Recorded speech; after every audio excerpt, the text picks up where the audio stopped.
Two great mysteries dominate our lives, love and money. What is love is a question that has been endlessly explored in stories, songs, books, movies, and television. But the same cannot be said about the question, what is money?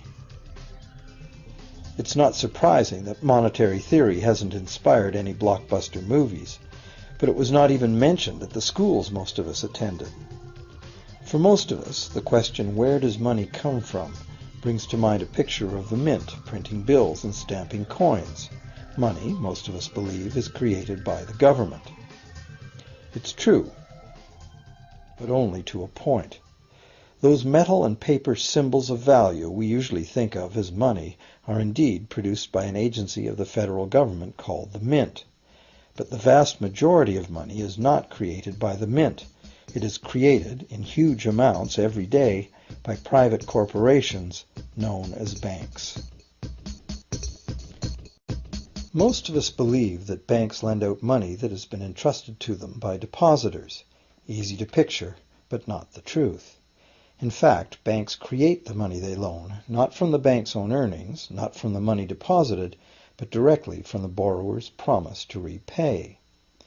The borrower's signature on the loan papers is an obligation to pay the bank the amount of the loan plus interest, or lose the house, the car, whatever asset was pledged as collateral. That's a big commitment from the borrower. What does the same signature require of the bank? The bank gets to conjure into existence the amount of the loan and just write it into the borrower's account. Sound far-fetched? Surely that can't be true. But it is.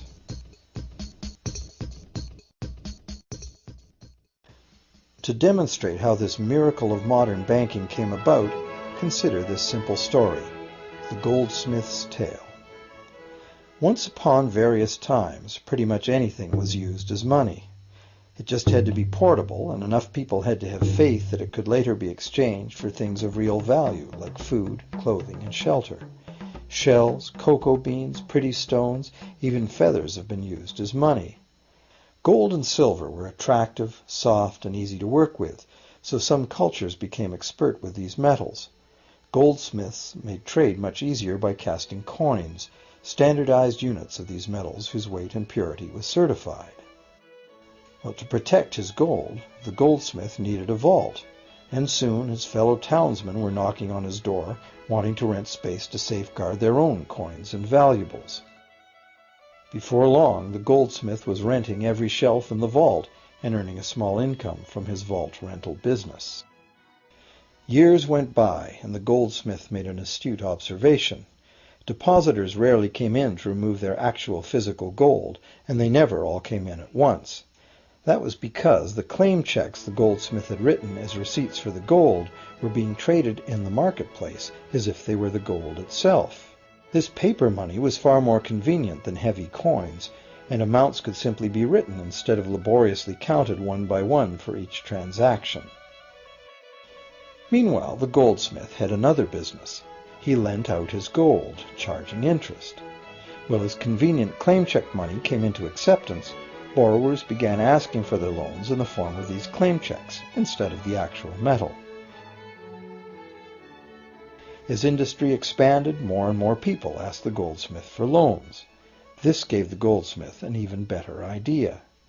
He knew that very few of his depositors ever removed their actual gold, so the goldsmith figured he could easily get away with lending out claim checks against his depositors' gold, in addition to his own.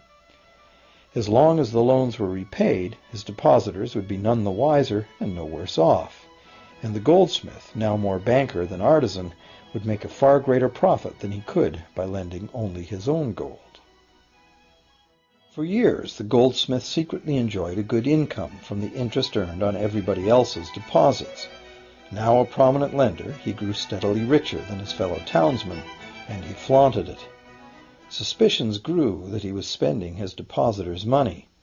His depositors got together and threatened withdrawal of their gold if the goldsmith didn't come clean about his newfound wealth. Contrary to what one might expect, this did not turn out to be a disaster for the goldsmith. Despite the duplicity inherent in his scheme, his idea did work. The depositors had not lost anything. Their gold was all safe in the goldsmith's vault. Well, rather than taking back their gold, the depositors demanded that the goldsmith, now their banker, cut them in by paying them a share of the interest. And that was the beginning of banking. The banker paid a low interest rate on deposits of other people's money that he then loaned out at a higher interest. The difference covered the bank's cost of operation and its profit. The logic of this system was simple, and it seemed like a reasonable way to satisfy the demand for credit. However, this is not the way banking works today. Our goldsmith banker was not content with the income remaining after sharing the interest earnings with his depositors, and the demand for credit was growing fast as Europeans spread out across the world.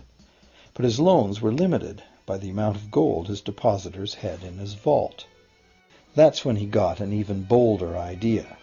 Since no one but himself knew what was actually in his vaults, he could lend out claim checks on gold that wasn't even there. As long as all the claim check holders didn't come to the vault at the same time and demand real gold, how would anyone find out? This new scheme worked very well, and the banker became enormously wealthy on the interest paid on gold that did not exist. The idea that the banker would just create money out of nothing was too outrageous to believe, so for a long time the thought did not occur to people. But the power to just invent money went to the banker's head, as you can well imagine. In time, the magnitude of the banker's loans and his ostentatious wealth did trigger suspicions once again. Some borrowers started to demand real gold instead of paper representations. Rumors spread. Suddenly, several wealthy depositors showed up to remove their gold. The game was up.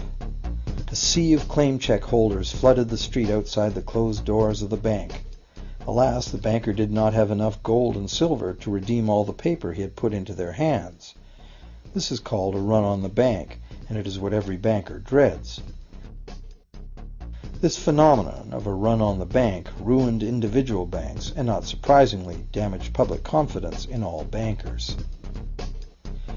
It would have been straightforward to outlaw the practice of creating money from nothing. But the large volumes of credit the bankers were offering had become essential to the success of European commercial expansion, so instead the practice was legalized and regulated. Bankers agreed to abide by limits on the amount of fictional loan money that could be lent out. The limit would still be a number much larger than the actual value of gold and silver in the vault. Quite often the ratio was 9 fictional dollars to 1 actual dollar in gold. These regulations were enforced by surprise inspections. It was also arranged that, in the event of a run, central banks would support local banks with emergency infusions of gold. Only if there were runs on a lot of banks simultaneously would the banker's credit bubble burst,